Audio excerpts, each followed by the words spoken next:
Hello, everyone. It's great to be here at the AWS reInvent. I'm Man-seok, a principal software engineer from Samsung Cloud. Today, I'm going to share a great story about how my team solved a massive technical challenge on our platform. First, let me give a quick introduction to Samsung Cloud. Our platform is key for billions of Galaxy users around the world. We provide core cloud services like sync, backup, and restore for popular Samsung apps such as Samsung Note, Samsung Health, and Samsung Internet. Our mission is simple. We make sure all your data is consistent and available across all their devices for smooth experience. Samsung Cloud operates at an enormous scale. We handle over 1 billion monthly active devices. This drives 50 billion requests every single day. Facing this massive traffic, we chose Amazon DynamoDB as our primary database. We use Amazon DynamoDB to store our core synchronization data for applications like Samsung Internet. Let's zoom in on a specific data set. You just open tab data. The tab information is always generated and updated when a user opens, closes, or moves between tabs. As our service grew, the continuous creation and update of tab data caused our data volume to grow fast. The table size kept getting bigger, and by early 2025, it had reached 1.2 petabytes. This massive table was consuming hundreds of thousands of dollars in AWS storage costs every month. Our mission was twofold. We had to cut our storage cost by 50%. And second, we had to get back our entire optimization investment within 3 months. This was our critical ROI target. Achieving this 1.2 petabyte table was a huge challenge. With trillions of records, just analyzing the data was a monumental task. We couldn't analyze all the data. So we decided to take a sample of records to understand its characteristics. The result was surprising. 90% of our data table consisted of tab deletion records or tombstones. When the user closes a tab, the system doesn't immediately delete that data. Instead, it changes its status to deleted and keeps it in the table for 6 months. This mechanism is important for inactive devices to receive all sync history when they reconnect. The tombstone mechanism itself wasn't the problem. So we dug deeper and found that 60% of our tombstones were over 6 months. Yes, focusing on fast development and stability in our early days meant long-term tasks like data lifecycle management were pushed back. This was our technical debt. Based on this analysis, we decided to optimize the table by removing all the data over 6 months. We considered 2 main strategies.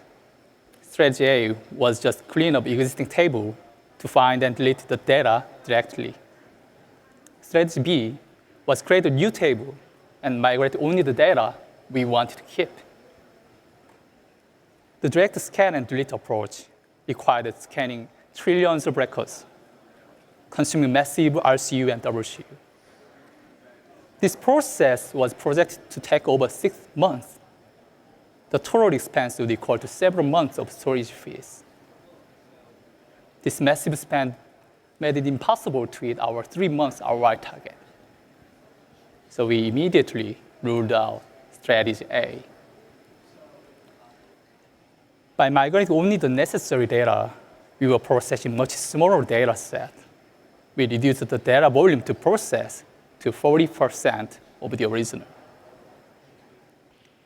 By migrating 40% of the total data volume was an improvement, but the RCU and WCU still amounted to hundreds of thousands of dollars. We knew we had to do better. So we took a step back from technical details and focused our core purpose of our service. As I mentioned earlier, our system stores the deletion records for 6 months of period after it is transmitted. But we started to question this fundamental assumption. We asked ourselves, is this 6 months retention window truly necessary? A deletion record's purpose is fulfilled once the signal is propagated to all of users' devices.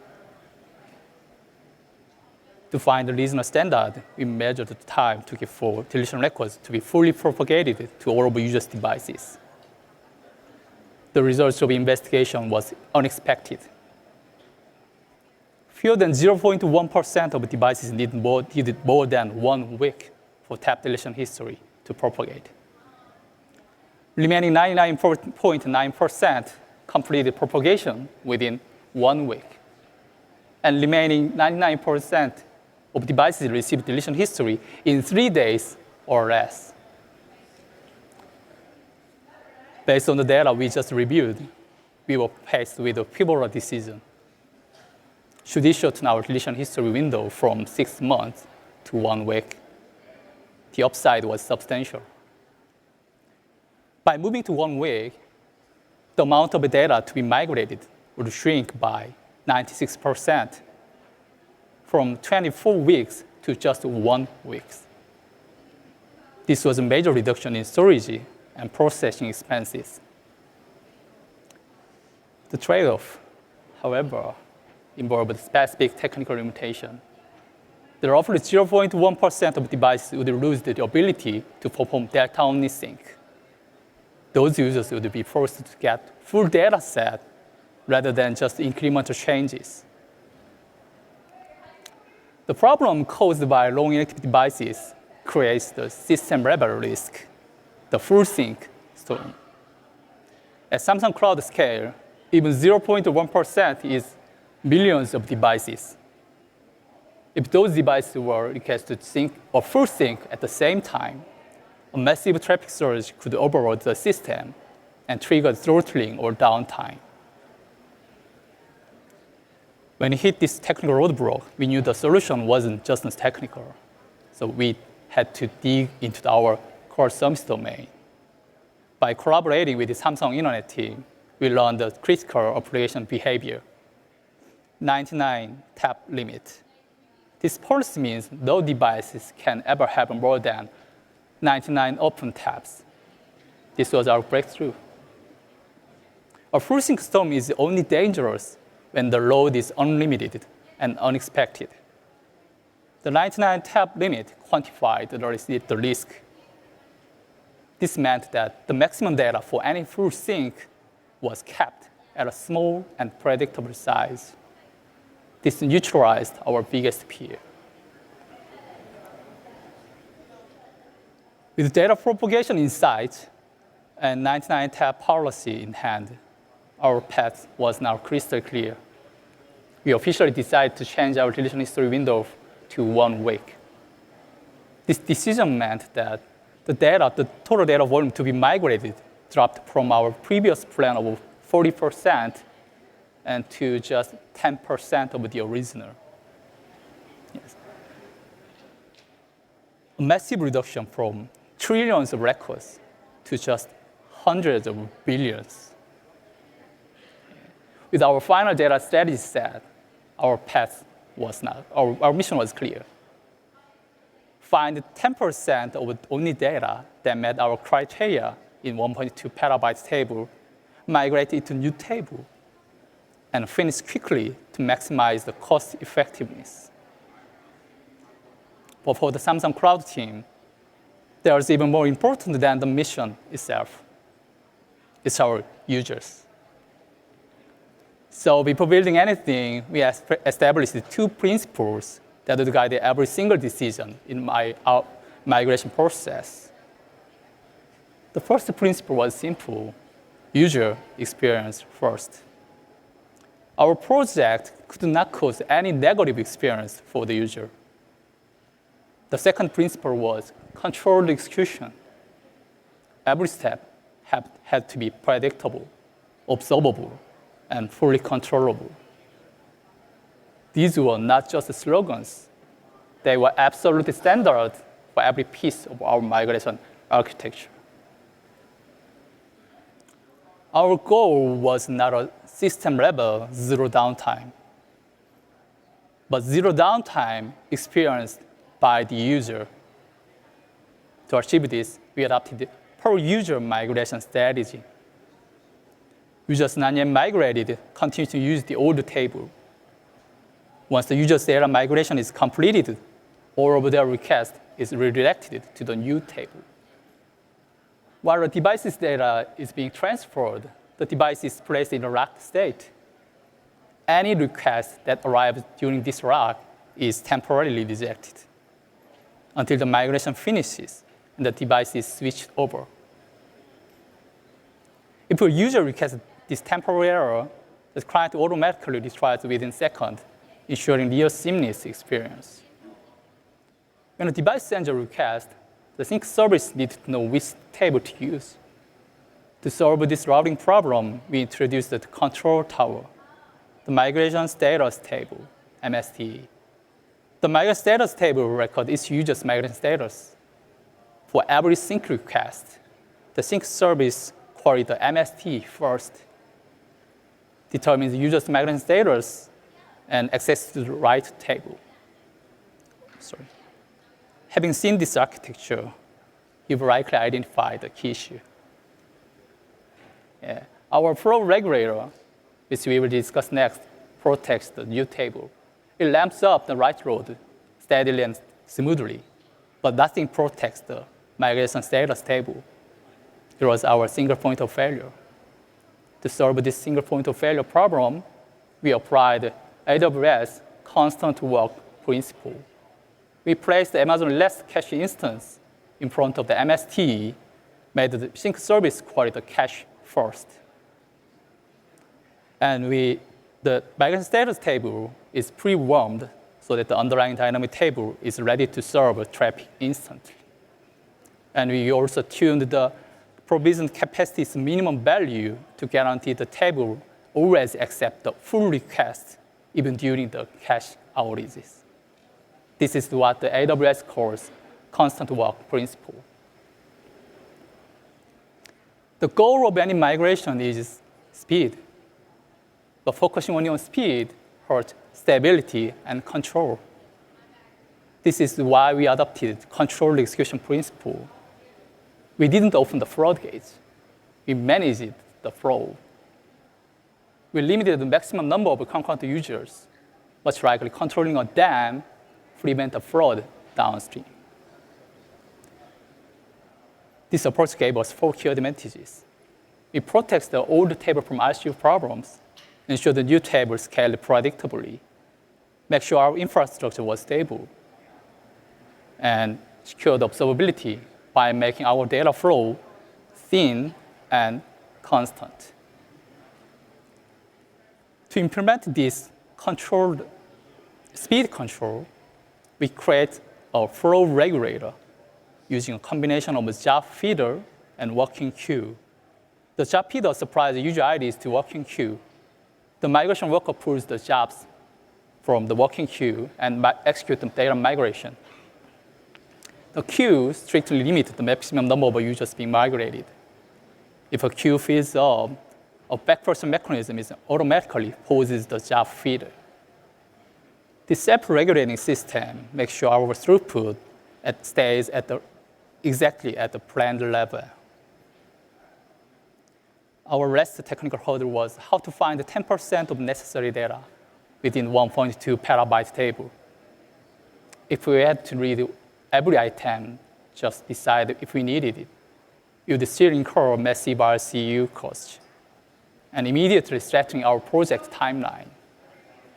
The breakthrough don't come from the new technology, but by looking at the fundamental mechanism of our existing sync service, timestamp-based synchronization.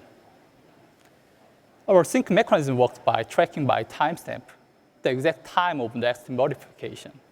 This allows the device to only download the changes they missed. Our table contains the local secondary index keyed by timestamp to support this. Crucially, the LSI has status as a project attribute. This is the key. This allows us to filter out the 90% of the old data by reading the right weight index without touching the main table. So instead of a heavy table scan, we ran a just filtered query treating our migration worker exactly as new device requesting its first sync. Here's how we do data extraction in 2 steps. We use the LSI to find the data to be migrated. We ran a single LSI query to get our 2 target groups. First, all active tabs. 2, all deletion records from last week. We use the tab ID from the first step to pull the actual data. Instead of fetching each item one by one, we use the DynamoDB's batch get item API. The LSI query was cost-effective and fast, avoiding full table scan. The batch get item API gathered all the data effectively. This combination dramatically lowered our read capacity unit. The migration was more than just moving the data. It was the ultimate test of our philosophy. We are proud to say our principle worked. We will break down our success in 3 key metrics: technical and financial, and most importantly, customer. Our entire migration was completed in just 1 week. Thanks to our controlled execution principle, the number of concurrently migrating users stayed steady at a few tens of thousands. The WCU on the old table declined steadily, showing the gradual decrease in traffic. These graphs show the new table's RCU and WCU increasing smoothly and steadily with no noticeable spikes. This confirms that our controlled execution approach successfully managed the load. On the financial side, the impact was instant and huge. We reduced the table size from 1.2 petabytes to just 100 terabytes. This slashed our storage bill. Thanks to our strategy, the migration cost was minimal. The total expense was less than 1 month of savings. We recovered our full investment before the next AWS bill arrived. We achieved 150% of the original goal. But beyond the technical and financial metrics, there's one that matters most to us: the customer metric. During the entire warming migration, we received 0 customer inquiries or fault report related to migration. This is the number our team is most proud of. This is the ultimate proof of our user experience principle was not a slogan. We are proud of these results, and I want to share 3 keys made it that possible. The first lesson is the power of data-driven decision-making. It was data sampling that first revealed our problem. 60% of our table was old tombstones. And it was data analysis that gave us confidence for our solution. We analyzed the log, found that 99.9% signals propagated within 1 week, and made our most critical decision to change deletion history window from 6 months to 1 week. Data removed the guesswork. We applied this data-first approach at every critical junction. However, our team also learned that data alone is not enough. Data gives you the numbers, but only the domain knowledge gives you the meaning. Without this, you can look at the same data, and still make a wrong choice. So our second lesson is deep domain understanding. Our first insight came from asking our fundamental service question: what the true purpose of a tombstone records? This was the key. That allows us to challenge our 6-month rule in the first place. Our second insight wasn't just discovering domain policy called the 99 tab limit. It was a realization what that policy meant. It naturally kept the full sync, which instantly neutralized our biggest technical risk. True breakthrough don't come from the optimizing the how. They come from the questioning the why. The final and the most important lesson is user-centric mindset. This is the principle that would guide every single decision we made.